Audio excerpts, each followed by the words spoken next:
Sanusi ni orang yang baik. Dia kira jujur lah. Dia okey lah. Dia macam kan ada timbang rasa, dia macam kan ambil berat kat kita lah. Bagi kita dia terlalu banyak isu lah. Isu mana dari segi kerajaan, kacau kerajaan lain. Tak ada apa untuk negeri Kedah.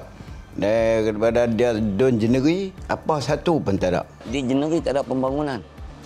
Macam masa Mazhar Abdul Hamid. Sanusi. Ramai yang mengkagumi beliau, namun ramai juga yang tidak menyukai sosok ini. Sanusi merupakan salah seorang ahli politik yang banyak menimbulkan kontroversi dan telah menjadi tajuk utama berita baru-baru ini. Suatu ketika dia mengatakan Pulau Pinang adalah milik Kedah, kemudian dia mengatakan orang bukan Melayu sebagai punca gejala rasuah. Sebelum ini dia mengharamkan penjualan alkohol dan aktiviti perjudian di negeri itu dan kini turut terpalit dengan skandal pelombongan unsur nadir bumi atau REE. Pada PRU ke-14, Sanusi memenangi kerusi Jeneri dengan 46.3% undi dalam pertandingan 3 penjuru dan seterusnya dilantik menjadi Menteri Besar Kedah. Adakah dengan tercetusnya kontroversi baru-baru ini akan memberi kesan kepada beliau dalam pilihan raya kali ini? Kini TV melawat 2 kampung di Jeneri, iaitu Kampung Jeneri dan Kampung Betung, untuk mendengar apa kata penduduk tempatan mengenai Sanusi dan pilihan raya negeri. Saya tengok faktor Sanusi ni dia orang yang jujur. Semua orang cakap apa yang dalam kampung buat, dia pun turun padang. Dia turun padang. Jadi turun padang, dia anak-anak sek.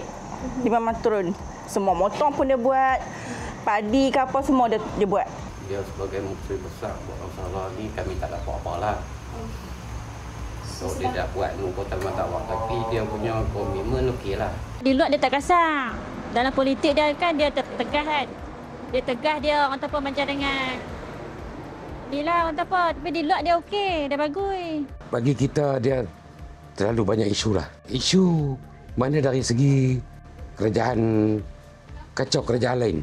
Mana Pening dia kacau, Selangor dia kacau, kemudian Agong dia kacau. Kan? Jadi kita tak berapa sesuai lah. Contoh dia kata dia masuk untuk petani Jeneri. Kan? Petani Jeneri ni dulu pun dia naik pun dengan 1,500 undi. Dia menang. Dia masa tu dia lawan dengan Mahathir kan. Mahathir bekas kita punya mantan. Dia menang 1,500. Bila 1,500, mana kekuatan dia di Jeneri ni tak ada. Jadi pembangunan di Jeneri ni cukup lekeh lah. Tak ada pembangunan. Tentang pembangunan, kata dia negeri Kedah, apa yang dia buat? Tak ada. Segi pembangunan, apa dia daerah Sik, dia Dun Jeneri, apa satu pun tak ada. Sedangkan dia Dun Jeneri, pijak Jeneri benda tak pernah. Tak berapa nak masuk sangat dunia politik ni. Cuma harap siapa pun pegang janji, sebab kita kat sini majoriti semua penoreh getah. Cuma minta bagi kita punya harga sekerak tu boleh naik lagi kan pada sekarang, sebab harga barang semua naik. Lepas tu sekerak murah. Orang kat sini banyak menoreh kan. Macam kami yang meniaga ni pun akan terjejas juga. Sebab orang menoreh tak, sekerak dia murah. Lepas tu kita punya income pun jadi macam jatuh jugalah. Siapa pun yang boleh janjikan boleh naikkan harga getah tu, kita bolehlah undi. Menurut penduduk tempatan Jeneri, lebih 80% penduduk bekerja sebagai penuri getah. Bagaimanapun harga getah berubah-ubah dari sehari ke sehari, malah ada di kalangan penuri getah tidak mampu menampung kos sara hidup. Ketidaktentuan harga getah dan inflasi juga telah menyebabkan penduduk tempatan berdepan pelbagai isu dalam kehidupan seharian.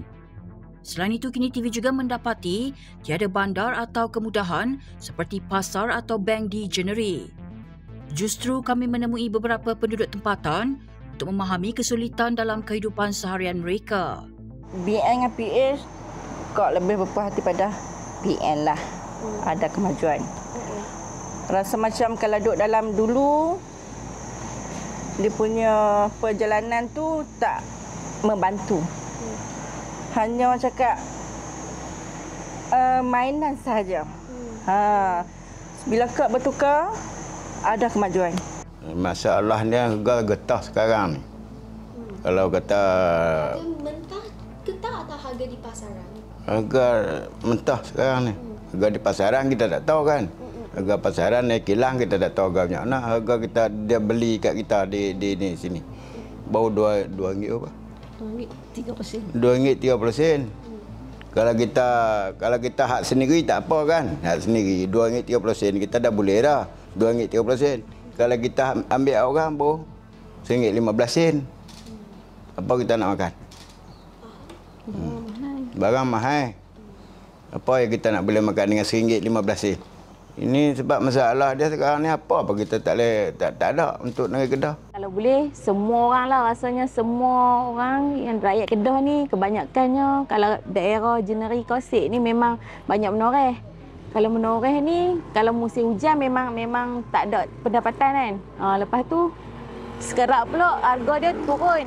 Lepas tu barang-barang, setiap barang semua naik kan. Semua orang tahu yang tu. Macam sekarang ni, sekarang sekilo RM2, RM2.50, RM2.50, RM2.35. Lepas tu kalau yang orang yang motong, yang menoreh pokok orang, dia akan bahagi dua tau. Kiranya seorang akan dapat RM1 lebih lah.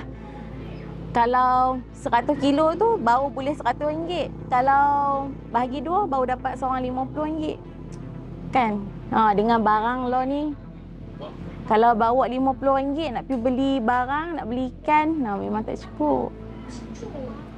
Kalau boleh tu minta bagi harga getah tu naik sikit lah. Macam tak beban sangat lah orang kampung. Tak tahulah. Tu sebab tu kami nak juga orang atas tahu nasib penoreh-penoreh di bawah ni. Sebab bayangkan dengan harga RM2.25 sekilo, kita nak beli gula sekilo pun RM3 lebih. Belum tak beli ikan. Ikan belum lagi, ikan sampai RM18 sekilo. Tu pun ikan kembung. Kena berapa kilo sekerak getah ni baru boleh beli ikan 1 kilo. Memang tertekan penoreh-penoreh. Rasa sedih juga penoreh kan sebab memang tertekan lah. Bila time hujan pula tak boleh menoreh. Kadang 1 bulan tu sekali aja boleh hasil tu. Ladang puan kat dekat sini? Ladang tu macam pawah bagi dua. Kalau macam RM2.25, toke RM1. RM1 sekupang macam tu lah. Bahagi dua. RM2.25 bahagi dua. Toke dengan kuli. Lagi teruk kan? Sebab tu kami kalau boleh harga getah tu je kami nak bagi naik sebab kesian nasib penoreh. Bagi saya tak nampak lah. Mana pekan Jeneri ni tak ada berubah. Mana gerai tepi jalan, contoh dia market. Tak ada market di sini. Bank. Tiada bank di sini. Kita kata kalau pejabat-pejabat kerajaan pun tak wujud. Mana 3 tahun dia pegang, kita kata tak ada satu pun yang kita nampak dia buat lah. Di Jeneri tak ada supermarket, yang ada di Begia. Mat, apa tu semua ada di situ. Di sini pembangunan memang paling teruk lah. Jadi orang muda Mereka tak tahu dalam masalah orang kampung, mereka bekerja di luar. Peluang pekerjaan memang kita tipis. Anak saya pun ada di Rawang. Ketika disoal mengenai pembangunan di Jeneri, Sanusi menafikan dakwaan ada kekurangan pembangunan di kawasan Donya. Penyandang adun itu berkata bahawa kesemua 12 daerah dikelompokkan untuk dibangunkan dalam pelbagai industri. SIG dikelaskan di bawah pembangunan pendidikan Islam berbanding pembangunan fizikal. Sementara itu mengulas mengenai harga getah, Sanusi berkata kerajaan negeri tidak mempunyai kawalan ke atas harga komoditi itu. Katanya harga pasaran getah sekrap ditentukan oleh pihak berkuasa Kemajuan Pekebun Kecil Perusahaan Getah atau RISDA dan Lembaga Getah Malaysia LGM. Sanusi menambah bahawa dia telah lama memperjuangkan untuk menghapuskan orang tengah bagi membolehkan penoreh getah mendapat hasil yang sepenuhnya. kena putuskan rantai orang tengah. Kena pastikan betul-betul kandungan getah kerak yang disahkan oleh mesin tu betul-betul ditentukan oleh mesin. Jangan bukan ditentukan oleh kilang. Banyaklah saya cakap tentang kertas kerak. Kerajaan negeri tidak mengawal harga kerak tapi dikawal oleh harga pasaran. Ini kena ubah kerajaan persekutuan. Ubah PMX untuk menaikkan harga kerak. You tulis tu. You tak berani tulis lah. Dalam analisis data yang diterbitkan oleh Kini News Lab baru-baru ini, lembaran data PRU ke-15 menunjukkan rakyat Malaysia berpecah mengikut generasi mengenai pengundian. Di Kedah, Perikatan Nasional mempunyai kelebihan yang merentasi semua generasi pada PRU ke-15. Dengan kadar keluar mengundi yang tinggi di kalangan pengundi muda, di mana lebih 88% pengundi muda mengundi Perikatan Nasional, telah menguatkan lagi gelombang hijau di Kedah.